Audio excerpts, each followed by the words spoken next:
नमस्कार विद्यार्थी मित्रांनो, डायरेक्शन अकॅडमीच्या ऑनलाईन प्लॅटफॉर्मवर सर्वांचं स्वागत आहे. आपण अत्यंत महत्त्वाचं डॉक्युमेंट ते म्हणजे महाराष्ट्राचे आर्थिक पाहणी अहवाल याच्यामध्ये डिस्कस करत आहोत. तो MCQच्या पॅटर्नमध्ये म्हणजे मल्टिपल चॉईस क्वेश्चन जे आहेत ते आपण तयार केलेले आहेत या डॉक्युमेंटवर आणि निश्चित येणाऱ्या एक्झाममध्ये याचा आपल्याला फायदा होणार आहे.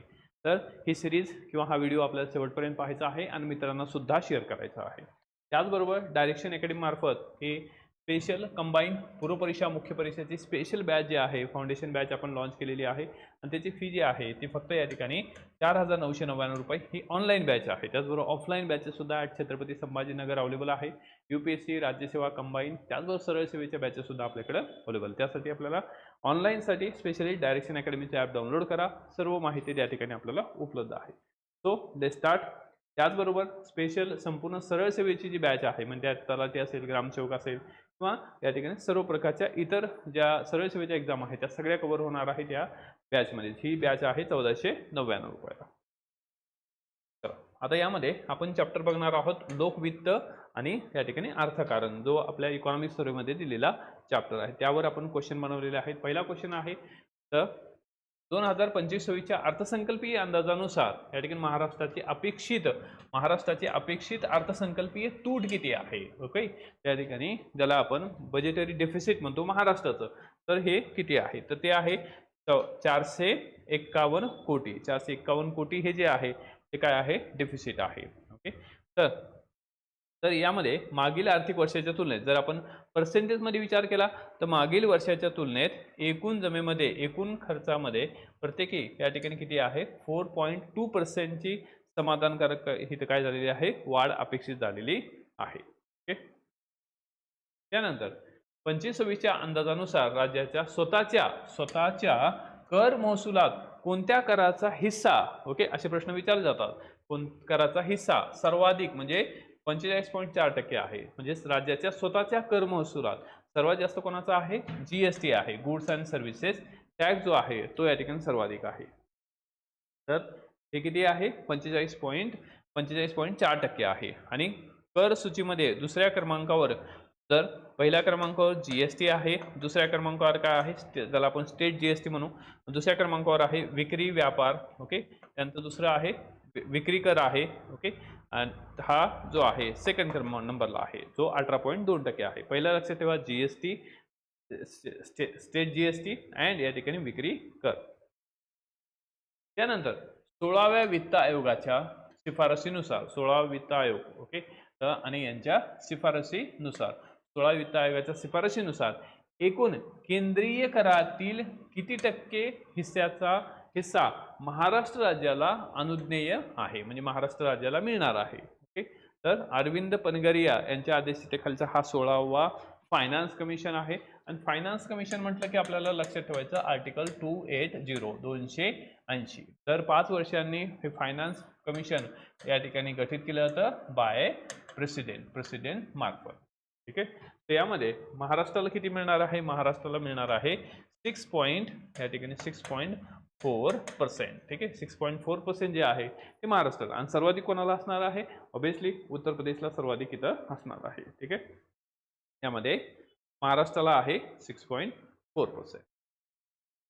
नेक्स्ट 2025-26च्या अर्थसंकल्पीय अंदाजानुसार महाराष्ट्राची राजकोषीय तूट स्थूल राज्य उत्पन्नाच्या म्हणजे स्टेट GST जो आहे GDP जो आहे त्याच्या किती प्रमाणात राजकोषीय तूट आहे महाराष्ट्राची राजकोषीय तूट आहे 2.7%.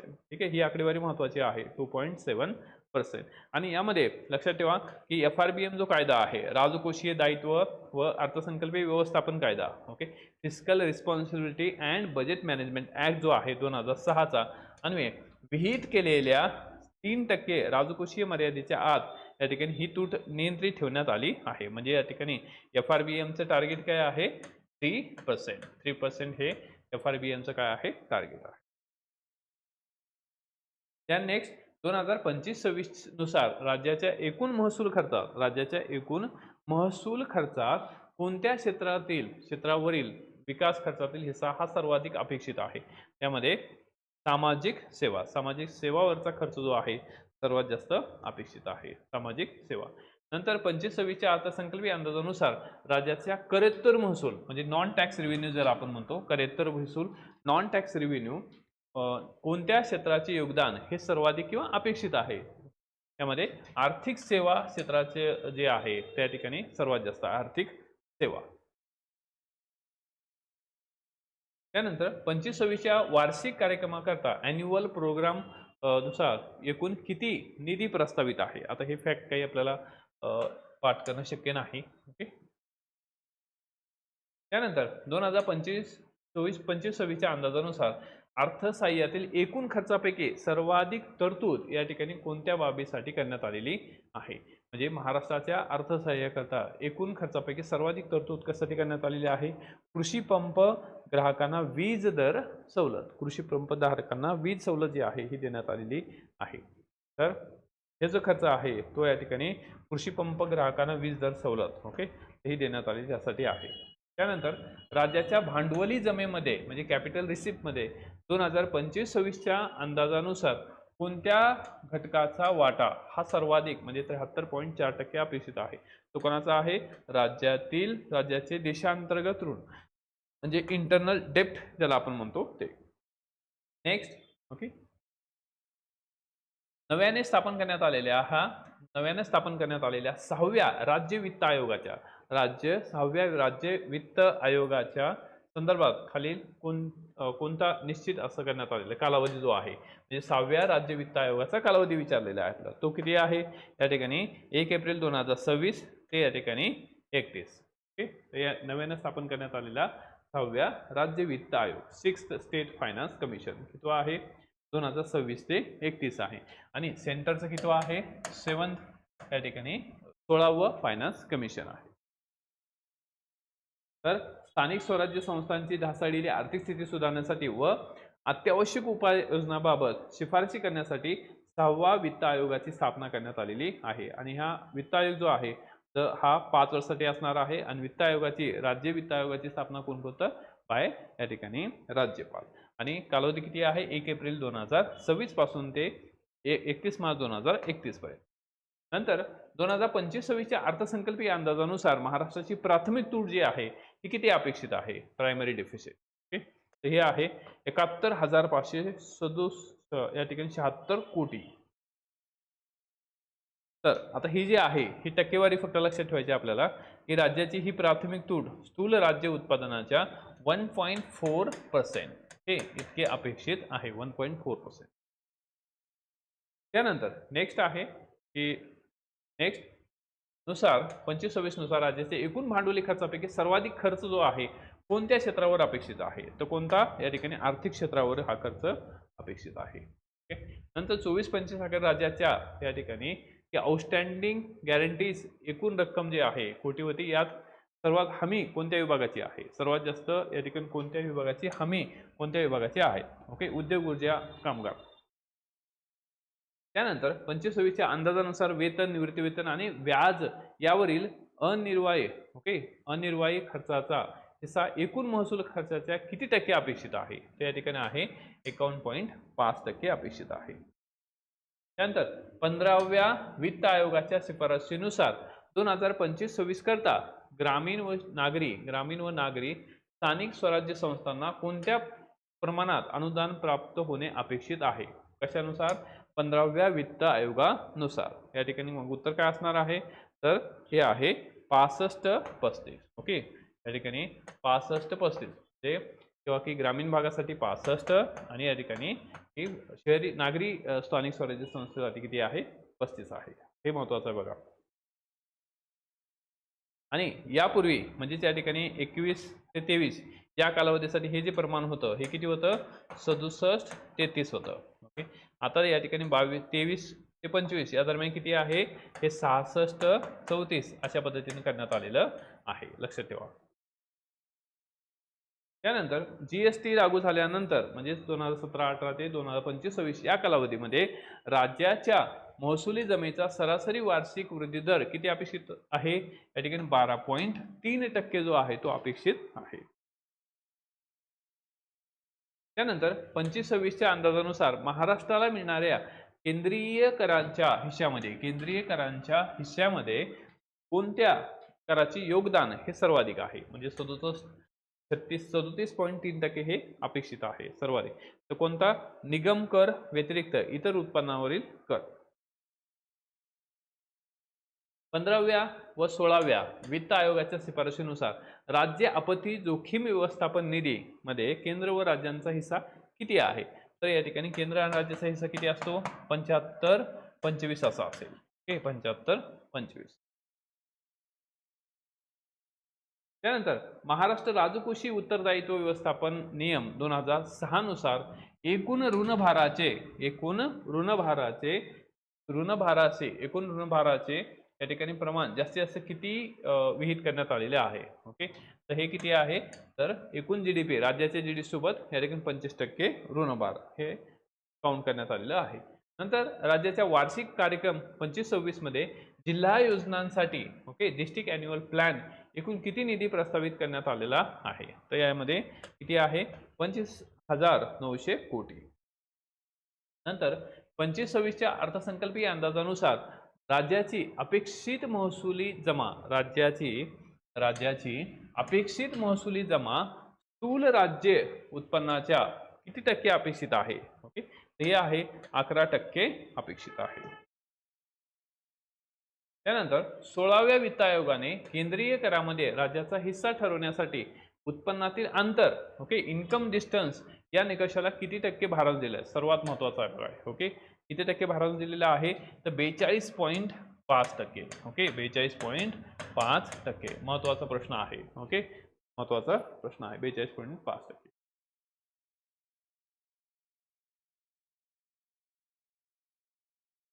त्यानंतर 25-26च्या अर्थसंकल्पीय अंदाजानुसार 100% राज्य पुरस्कृत योजना नमो शेतकरी, म्हणजे या ठिकाणी ही 100% राज्य पुरस्कृत योजना आहे.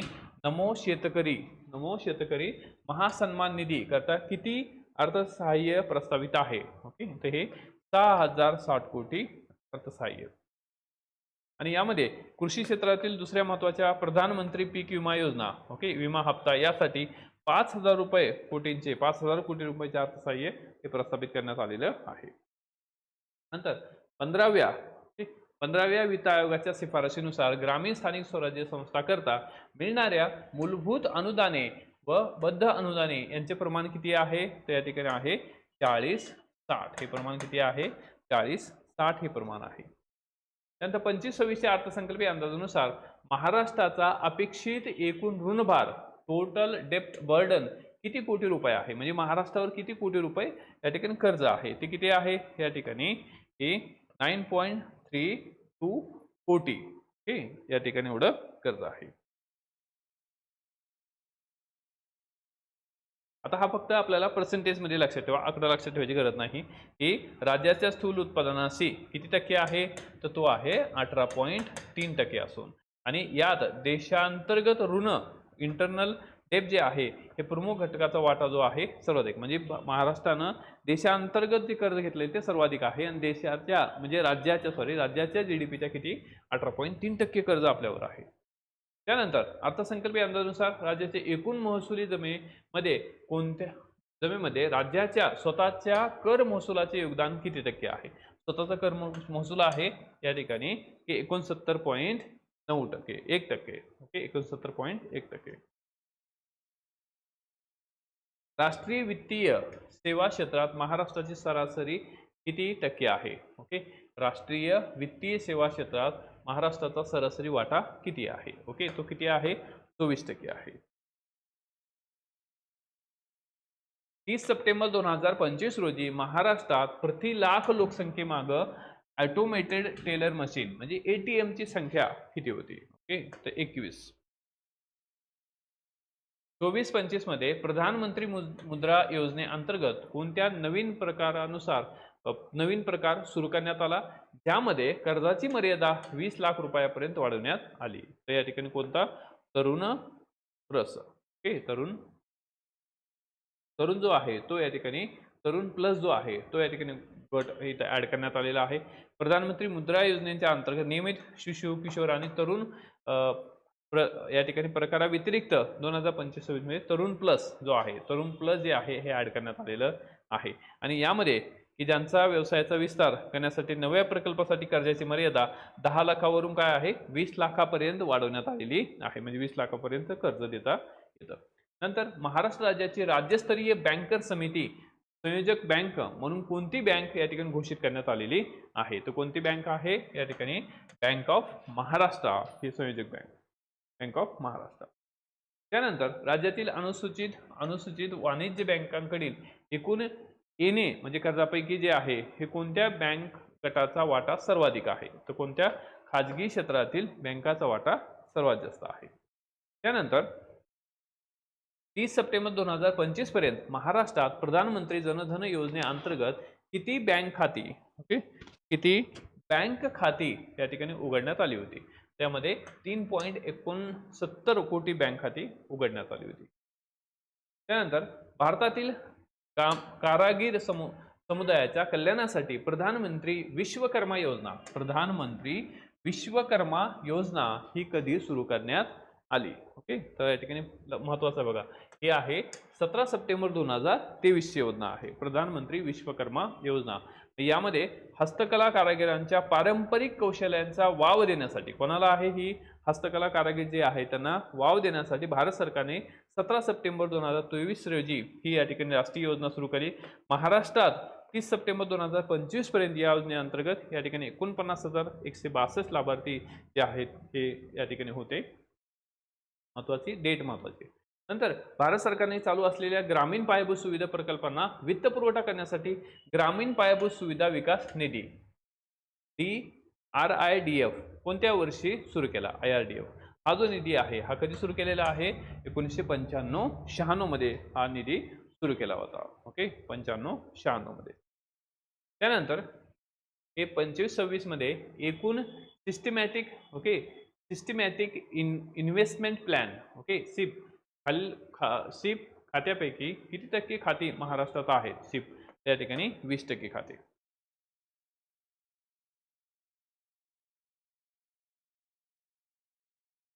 त्यानंतर 24-25 मध्ये राज्यातील एकूण आयुर्विमा व्यवसायात भारतीय आयुर्विमा महामंडळाच्या म्हणजे LICच्या या ठिकाणी LICचा वाटा किती टक्के होता? LICचा वाटा किती टक्के होता? या ठिकाणी 56.4%. त्यानंतर देशात उतरवण्यात आलेल्या एकूण बिगर आयुर्वेदिक नॉन लाईफ इन्शुरन्स प्रीमियम मध्ये महाराष्ट्रात वाटा किती आहे? तो 25% आहे. 25-26 मध्ये महाराष्ट्रातील एकूण संयुक्त भांडवली संस्थांपैकी म्हणजे जॉईंट स्टॉक कंपनीज पैकी किती टक्के कंपन्या महाराष्ट्रात नोंदणीकृत होत्या? तर या ठिकाणी किती आहे? 18.9%. 30 सप्टेंबर 2025 रोजी देशातील अनुसूचित वाणिज्य बँकांच्या एकूण बँकिंग कार्यप्रणालीपैकी किती टक्के कार्यालय महाराष्ट्रात कार्यरत होती? किती? तर या ठिकाणी 9.6% कार्यालय. 30 सप्टेंबर 2025 रोजी महाराष्ट्रातील बँक ठेवीपैकी मुदत ठेवी या ठिकाणी किती प्रमाणात आहेत? तर मुदत ठेवी आहेत 69.5. 30 सप्टेंबर 2025 रोजी महाराष्ट्रातील अनुसूचित वाणिज्य बँकांमध्ये दरडोई ठेवी या ठिकाणी किती होत्या? ठीक आहे, 25-26 साठी महाराष्ट्र राज्याच्या वार्षिक पत आराखडा प्राधान्य क्षेत्राकरता म्हणजे प्रायोरिटी सेक्टरसाठी किती रकमेचा लक्ष्यांश निश्चित करण्यात आलेला आहे? हे आहे या ठिकाणी की 8.6 लाख कोटी. 8.6 लाख कोटी. महाराष्ट्रातील एकूण ATM सर्वाधिकपैकी 63% खालीपैकी कोणत्या भागामध्ये कार्यरत आहे? ATM त्या ठिकाणी कुठं असणार आहे? तर हे जे आहेत हे कुठं आहेत? अर्बन भागामध्ये या ठिकाणी हे कार्यरत आहे. कुठं? या ठिकाणी नागरी भागामध्ये. त्यानंतर भारतातील multi commodity exchange of India प्रामुख्याने कोणत्या वस्तूंच्या व्यापाराला चालना देतं? त्यामध्ये आहे सोने आहे, बेस मेटल आहे, ऊर्जा उत्पादन, हे मल्टी कमोडिटी मध्ये येतं. त्यानंतर नोव्हेंबर 2025 अखेर मुंबई शेअर बाजारामध्ये एकूण बाजार भांडवल मार्केट कॅपिटलायझेशन सुमारे किती आहे? त्यामध्ये 474 लाख कोटी. तर अशा पद्धतीने या ठिकाणी महत्त्वाचा जो चॅप्टर आहे तो आपण कव्हर केलेला आहे. भेटू नेक्स्ट लेक्चरमध्ये, नेक्स्ट सिरीजमध्ये. ठीक आहे, सिरीजच्या नेक्स्ट व्हिडिओमध्ये. त्याचबरोबर आपली फाउंडेशन बॅच जी आहे ती सुरू झालेली आहे. रेग्युलर फी 10,000 आहे, परंतु सध्या ऑफर प्राईस जी आहे ती आहे 4,999 रुपये. यासाठी आपल्या डायरेक्शन अकॅडमीचा ॲप डाउनलोड करायचं आहे. त्याचबरोबर संपूर्ण सरळ सेवेची बॅच सुद्धा उपलब्ध आहे अगदी 1499 रुपयाला. त्याचबरोबर इतरही UPSC राज्यसेवा कंबाईन असेल, सरळ सेवेच्या बॅचेस असतील, ऑप्शनलचे बॅचेस, सर्व बॅचेस आपल्याला आपल्या डायरेक्शन अकॅडमीच्या ॲपवर उपलब्ध आहेत आणि ऑफलाईनसाठी ॲट छत्रपती संभाजीनगरमध्ये बॅचेस सुरू आहेत. So let's join direction. Thank you. All the best. जय हिंद.